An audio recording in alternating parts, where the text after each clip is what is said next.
रायपुर से गरजे कन्हैया कुमार, पीएम मोदी पर जोरदार प्रहार, गौतम अडानी को भी नहीं छोड़ा। बीएसएनएल के बारे में क्या कहा गया? बीएसएनएल के बारे में कहा गया बीएसएनएल का मतलब होता है भाई साहब नहीं लगेगा।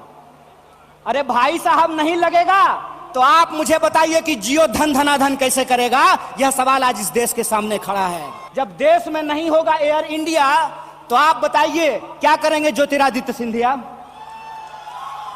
जब एयर इंडिया नहीं होगा, जब रेलवे नहीं होगा, जब बीएसएनएल नहीं होगा, तो मैं कहता हूं कि इस देश में मंत्री की क्या जरूरत है? आपको मालूम नहीं है भारतीय राष्ट्रीय कांग्रेस का इतिहास।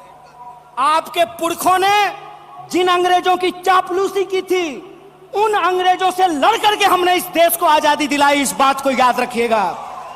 ना आपके जेल से डरेंगे, ना आपके मुकदमे से डरेंगे, ना आपकी लाठियों से डरेंगे, ना आपकी गोलियों से डरेंगे।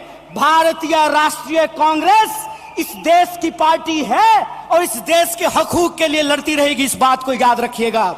देश की अर्थव्यवस्था देश के लोगों को नजरअंदाज करके नहीं चल सकती है। कोई भी ऐसी आर्थिक नीति जिसमें देश के लोगों को नजरअंदाज किया गया है, वो आर्थिक नीति देश की आर्थिक नीति नहीं हो सकती है। और आज हम जिस मोड़ पर खड़े हैं, हम देख रहे हैं कि नारा देश का लगाया जाता है, नाम देश का लिया जाता है और तिजोरियां दोस्त की भरी जाती है। ऐसी आर्थिक नीतियां आज इस देश के अंदर लाई जा रही है। मेरा एक सीधा सवाल है इस देश के हुक्मरानों से, कांग्रेस पार्टी का एक आम कार्यकर्ता होने के चलते, कि ऐसी कौन सी ऐसी नीति है कि देश गरीब हो रहा है? हमारा आर्थिक आंकड़ा हमको बताता है कि देश में सबसे ज्यादा बेरोजगारी है आज के वक्त में। कोई ऐसा सेक्टर नहीं है जहां बेरोजगारी सर चढ़ करके बोल नहीं रही है।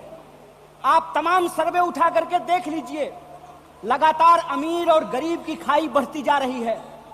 इस देश के संसाधनों पर मुट्ठी भर लोगों का कब्जा होता जा रहा है। वैसी परिस्थिति में जो देश की संकल्पना है, जिसको महात्मा गांधी ने देखा है, जिसको मौलाना अबुल कलाम आजाद ने देखा है, जिसको सुभाष चंद्र बोस ने देखा है, जिसको श्रीमती इंदिरा गांधी ने देखा, जिसको स्वर्गीय राजीव गांधी ने देखा, जिसको इस देश की संविधान ने इस रूप में वर्णित किया है कि देश देश के लोगों से बनता है। जब देश देश के लोगों से बनता है तो आप मुझे बताइए कि देश कैसे गरीब हो रहा है और देश के दो चार पूंजीपति कैसे अमीर हो रहे हैं? यह कौन सी ऐसी जादू की छड़ी है जो मौजूदा सरकार चला रही है? आप मुझे बताइए कि आम लोगों की आमदनी घटती जा रही है और देश के एक दो पूंजीपति दुनिया के अमीरों की सूची में जाकर के शुमार हो जाते हैं। मैं यहां यह बात स्पष्ट कर देना चाहता हूं, हमारी पार्टी अमीरों के खिलाफ नहीं है, हमारी पार्टी पूंजीपतियों के खिलाफ नहीं है, हमारी पार्टी उद्योग धंधों के खिलाफ नहीं है, हमारी पार्टी उद्योगपतियों के खिलाफ नहीं है। लेकिन हम ऐसा देश नहीं चाहते हैं जहां आम लोगों के पास रोटी नहीं हो और प्रधानमंत्री के पास चलने के लिए 8,500 करोड़ का विमान हो।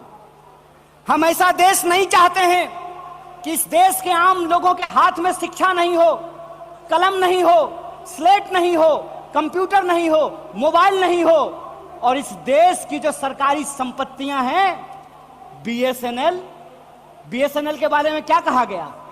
बीएसएनएल के बारे में कहा गया बीएसएनएल का मतलब होता है भाई साहब नहीं लगेगा। अरे भाई साहब नहीं लगेगा तो आप मुझे बताइए कि जियो धन धनाधन कैसे करेगा? यह सवाल आज इस देश के सामने खड़ा है। सरकार क्या करेगी? यह सवाल मैं पूछना चाहता हूं इस देश के नीति निर्माताओं से कि अगर एयर इंडिया नहीं होगा, जब देश में नहीं होगा एयर इंडिया, तो आप बताइए क्या करेंगे ज्योतिरादित्य सिंधिया? जब एयर इंडिया नहीं होगा, जब रेलवे नहीं होगा, जब बीएसएनएल नहीं होगा, तो मैं कहता हूं कि इस देश में मंत्री की क्या जरूरत है? जब देश में जनता नहीं होगी तो फिर इस देश में सरकार की क्या जरूरत है? जब देश में स्कूल नहीं होगा, अस्पताल नहीं होंगे, सड़कें नहीं होंगी, तो आप मुझे बताइए कि फिर संसद की क्या जरूरत है। इस देश की जो पूरी की पूरी संकल्पना है, उस संकल्पना को आज एक बार फिर से कांग्रेस के राष्ट्रीय महाधिवेशन में पुनर्विचारित करने की जरूरत है। देश का मतलब होता है देश में रहने वाले लोग। डीडी नेशनल पर एक कार्यक्रम आया करता था, नेहरू जी की किताब है discovery of India. Discovery of India के एपिसोड में नेहरू जी आम लोगों से पूछते हैं कि बताइए कौन है भारत माता, किसको भारत माता कहते हैं। भारत माता इस देश में रहने वाले लोग हैं। जब हम भारत माता की जय बोलते हैं तो भारत माता की जय बोलने का मतलब है इस देश के 140 करोड़ लोगों की जय। और 140 करोड़ लोगों की जय का मतलब है कि 140 करोड़ लोगों के हाथ में पढ़ाई हो, 140 करोड़ लोगों के हाथ में काम हो, 140 करोड़ लोगों के लिए रोजगार की व्यवस्था हो, 140 करोड़ लोगों के लिए इलाज की व्यवस्था हो, 140 करोड़ लोगों के लिए चलने के लिए सड़कें हो, गाड़ियां हो, रेलवे हो, हवाई जहाज हो। और आपने देखा कि देश में कुछ लोग लोकतंत्र को अपनी बपौती समझ लिए हैं। अभी जब मैं हवाई जहाज की बात कर रहा था तो मुझे दिल्ली एयरपोर्ट याद आ गया। दिल्ली एयरपोर्ट पे भारी जो है सिक्योरिटी फोर्स आई थी हमारे एक नेता को गिरफ्तार करने के लिए। तो मैं दिल्ली में बैठे हुए हुक्मरानों को इस महाधिवेशन के माध्यम से कहना चाहता हूं, आपको मालूम नहीं है भारतीय राष्ट्रीय कांग्रेस का इतिहास। आपके पुरखों ने जिन अंग्रेजों की चापलूसी की थी, उन अंग्रेजों से लड़ करके हमने इस देश को आजादी दिलाई। इस बात को याद रखिएगा। ना आपके जेल से डरेंगे, ना आपके मुकदमे से डरेंगे, ना आपकी लाठियों से डरेंगे, ना आपकी गोलियों से डरेंगे। भारतीय राष्ट्रीय कांग्रेस इस देश की पार्टी है और इस देश के हकूक के लिए लड़ती रहेगी। इस बात को याद रखिएगा। और आज के समय में जो आर्थिक लूट की नीतियां चल रही हैं कि प्राइवेटाइजेशन ऑफ प्रॉफिट और सोशलाइजेशन ऑफ लॉस, फायदा होगा तो अदानी का और नुकसान होगा तो LIC का, ये हम नहीं चलने देंगे। इस बात को आप याद रखिएगा। फायदा होगा तो प्रधानमंत्री जी के दोस्त का और नुकसान होगा तो इस देश के आम लोगों का पैसा जो SBI में पड़ा हुआ है उसका, ये हम नहीं चलने देंगे। इस बात को याद रखिएगा।